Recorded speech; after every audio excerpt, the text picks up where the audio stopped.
It's interesting. The traveling your Queeties here says Draymond's show hinted at the fact that maybe they're all coming back. He made that, revelation. I don't know if it's up to him, but I mean, is Klay Thompson back? I mean, are they just going to let him go? It seems he's such a weird guy at this point in that they offered him $48 million. He turned it down. He's not worth $48 million. So that to me seems like an impasse. Are they going to do they have to dramatically overpay Klay Thompson to come back and continue to decline? That just is that No. is that a move you think they're going to make, or do you think he's moving on? I mean, I think in their last two elimination games, he might have been 3-19 in that Laker game. And that one was a winnable game.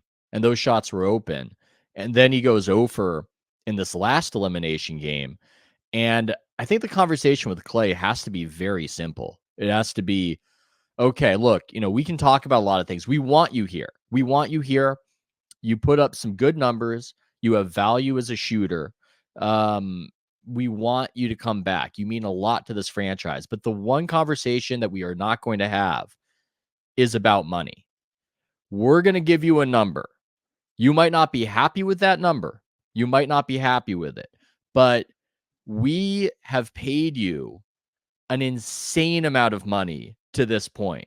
And it was after the injuries. We made you whole. We made you right. What did Draymond say? That maybe they paid him $160 million? It was something crazy that they gave to Klay Thompson. And so we have given you that. That is our goodwill. Now, I know Kawakami floated maybe 2 years, 20 million. I might even go lower and go, look, we're going to give you a number, and there's not going to be any negotiating about it.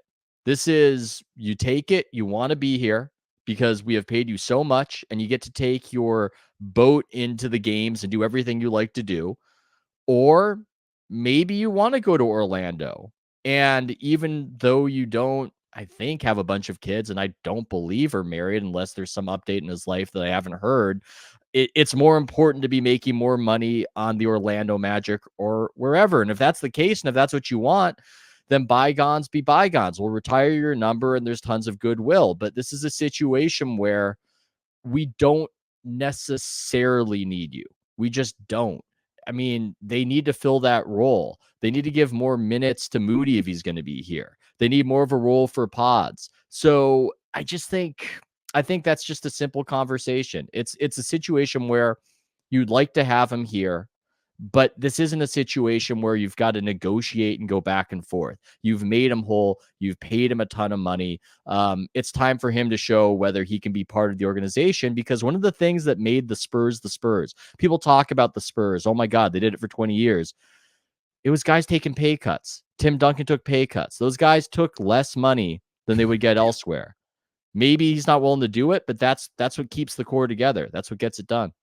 And that's playing hardball. I mean, that's playing financial hardball. How about Green? I mean, Kerr said, "Hey, I love Green, and I love him as a person, and I know he's flawed, and he's more flawed than most.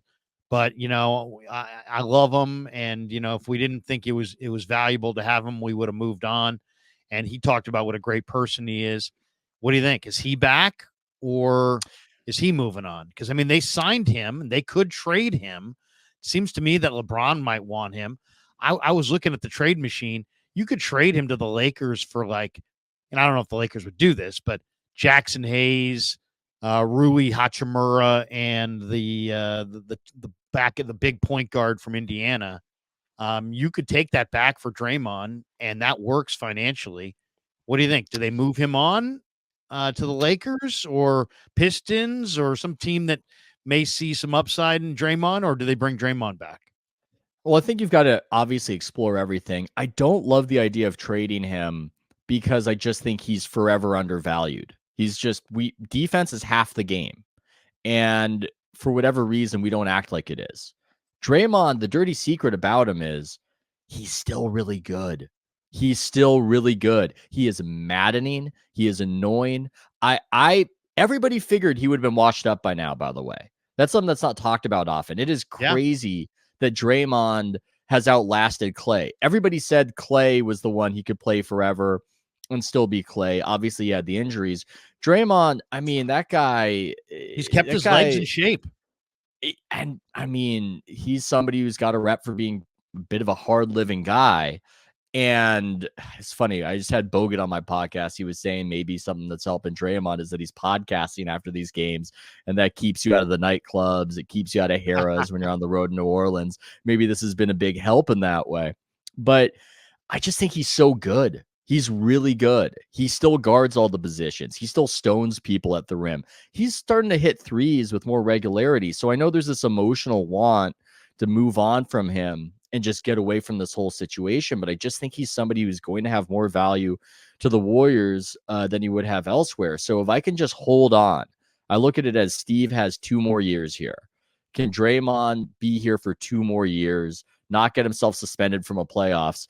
I think it's just somebody you probably are going to have to retain if you want to get into that zone of, can we steal one? Can we do something like 2022 with Steph still here? As annoying as it is, I think he's just somebody you're going to have to live with. You know, I was going to ask you, do the Warriors go to the finish line with Steph? But it's really just Steph go to the finish line with the Warriors. I think it's his call. Yes. You know, I don't know Steph. I mean, I've talked to Steph. I've interviewed Steph. You know, he seems like a guy who didn't want to be here in the Bay Area when he came out of Davidson, and now maybe doesn't want to leave. You know, because now this is home, and but he does have a gigantic home in Southern California. So it's not like, you know, and I'm sure there are people that would love to see Steph Curry, you know, in the league office finish at the Garden with the Knicks. Do the Warriors go to the finish line with Steph? And I guess the question is, do you think Steph would rather compete for a title somewhere else, or maybe stay here and never get that chance again? Yeah, this is the tricky thing when somebody is at the level that he's at and the tier of superstar that he is, because I know there are these historic examples of NBA rebuilding when you get to the end like this. And the Celtics blew it up with that KG core. They got a ton from the Nets. Pierce. They successfully did it, but those guys weren't at the level of Steph Curry. And when Sam Presti blew it up, those guys that he flipped were not at the level of Steph. When the guys are at a little bit of a lower level, you can play that game of trading them and having it be a surprise. If you're trading Steph, that's coming with his explicit consent. It's probably coming with him specifically wanting to go to a particular place. And then you can't really have somebody over a barrel and leverage them out of 5 first-round picks. So I think it's a situation where he might want to go to a place like Miami. That might be very intriguing to him.